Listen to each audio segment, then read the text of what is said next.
Let's cast on this Singer Heimstricker machine. They are not all labeled Heimstricker. Sometimes they're Singer MK1s. I think some of them are even called Superbas, and in common parlance we often call them Suitcase Superbas. You're not going to be able to see everything equally well when I get started, so let's start with some basic settings. Stitch size 1 or 2, very small stitch on the dial on both beds. Red button depressed on both beds.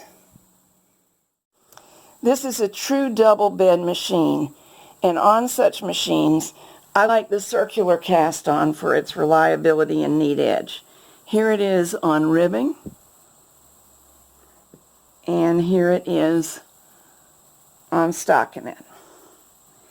I've already tested the stitch sizes that will work best with this yarn. And by the way, this is a #1 sock yarn with a little bit of stretch, which is ideal. The only yarns that I really consider suitable for this machine are #1 and #2, using the new U.S. sizing system in the last few years. These would have formerly been called fingering and sport yarns. We're going to use this cast-on comb with a wire going through it. It's pretty essential. These machines take a lot of weight to do a good job. Even though I'm only using a few stitches, 20 in total, I'll be using this weight. One more thing. There are 2 positions in which the 2 carriages can connect to one another. That one and that one. Most of the time we use this one. I'm going to thread the yarn tail into this little double eye tool just to give it some weight when I drop this down between the beds. It is not an essential step, but it does help. So now I can drop it down in between and manipulate it more easily to get it correctly threaded. Correctly threaded means it's behind all of the brackets in this threading area. Now, as a quick reminder, stitch size 1-1, red buttons on both beds, and we're going to knit across. Now what we have is called the Zig Zag Row. The yarn's going to and fro to the needles. Now we have what's called the Zig Zag Row. The yarn is going to and fro. I've selected one needle on the front bed, alternating with one on the back bed, and because both red buttons were depressed, the alternating needles each picked up a loop. Now I withdraw the wire from the comb, slide it up and between the teeth. Let's see. Let me restate that. I slide the teeth of the comb up and between the zigzag yarn bits that formed and reinsert that comb wire. My comb wire is borrowed from another comb. It's a little bit longer than it should be, so use your ideal one if you have it. I'm substituting so as to get this done for you. Now the last needle on the left is on the front bed. So it's best that I first knit on the back bed only for the tubular cast on. Therefore, I'm going to release the red button on the front bed. You couldn't see that, so I'm doing it again. That causes it to release. And we'll knit across. We're still on stitch size 1-1. Something happened that does happen sometimes. This stitch dropped. And I'm going to go off camera because I have to get in your way, rescue it, and hang it back on. You can see I lowered the bed, reached down, picked it up, hung it back on. I'm going to push the bed back together, lock it in place, and bring these back to normal working position. Now we want to release the red button on the back bed and depress the red button on the front bed only. That will cause this batch of needles to knit.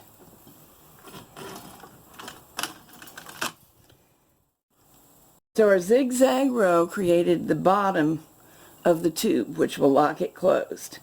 Then by knitting on this bed only, we knitted the first half of a tubular row. Then by knitting on this bed only, we knitted the second half. Now if I depress the red button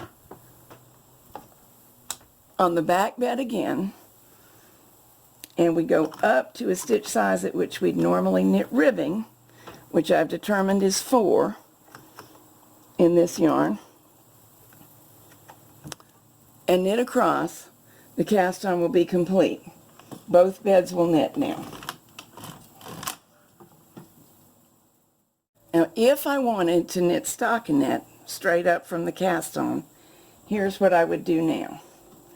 Transfer all of the stitches from the front bed to the back bed using my double eye tool. I left the end one for last because it is the one that loves to drop. But in actual fact, for this swatch I think I'll knit ribbing.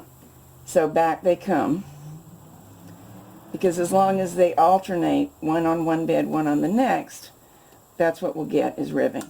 By the way, for the stockinette swatch, I did enlarge the stitch to 6. But for the ribbing swatch, we're going to stay with 4. Checking that everything's okay, both red buttons depressed. I feel around underneath and make sure my comb has dropped to avoid mishap. And we knit several rows.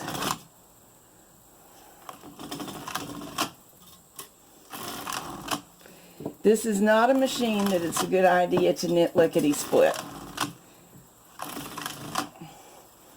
Give it a minute to respond.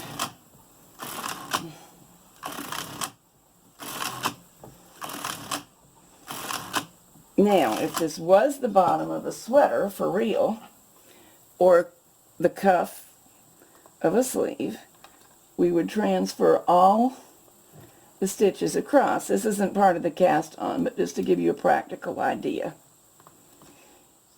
Sorry, I'm a little bit slow at transferring today because I can't see very well. I'm doing it by feel so that you can see very well. Remember, when we go from ribbing to stockinette, we want to enlarge the stitch size. So first I'll complete my transfers, then I'll do that, but at no time am I going to remove the comb and the weights. Okay, they're all transferred.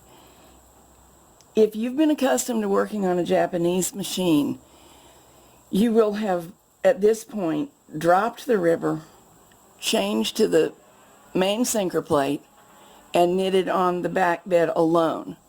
On these true double bed machines, we don't generally do that. They knit better if you leave both carriages connected, even though we're only using one. So back it comes, raising my stitch size to 6. And although I don't really need to cancel this, doing so makes certain of things. And we just start knitting. Again, this is not a fast machine.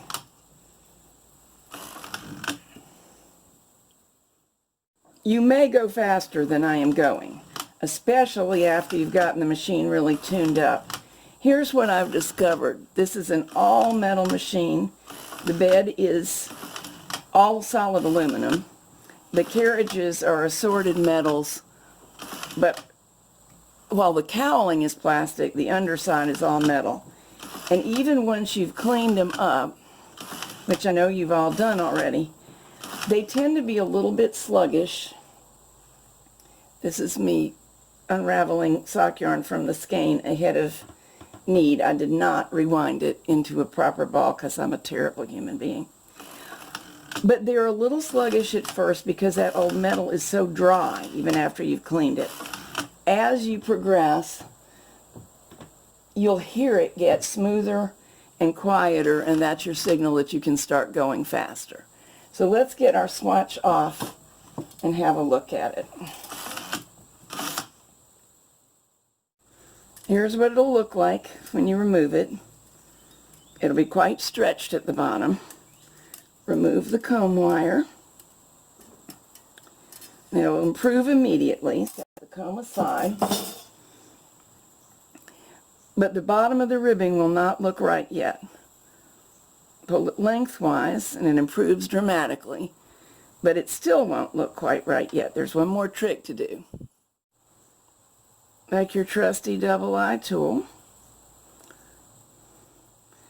thread the initial yarn tail into it, and this really is a tube at the beginning. That's why we call it a tubular cast-on. So I'm sliding the yarn tail on this double-eye needle right through the tube. I could gather it on it, but that's not the point. The point is to give me a handle to give a downward pull. And now I can get rid of it if I want to, or I can just leave it in there. But now it's a thing of beauty. So here's our ribbing, and you don't want to have this pulling in. Let me restate that. You do not, in a normal sweater or cuff, want to use the yarn tail to gather it in. It's okay in some circumstances. Say we're making the bottom of a toy, a doll, or the top of a doll's head. Yes, but for getting into a sock, which you might have ribbing, putting your hand inside a cuff, putting your body inside a sweater sleeve, the purpose of running this tail through was only to use it as a tool to set those stitches. It is not to create permanent gathering. So we won't affix it. We'll just let it stretch when it stretches, and it still will. And here's where we transferred to stockinette. Now just to remind you, had we gone straight to stockinette, here's what we would have gotten. Of course, that bottom edge will tend to flip up. So most of the time, unless you have another finish planned, you don't go straight to stockinette because you don't want the edge to roll up. But there are occasions for a casual sweater when we do allow it, we just need the edge to be finished. But that's what it will do.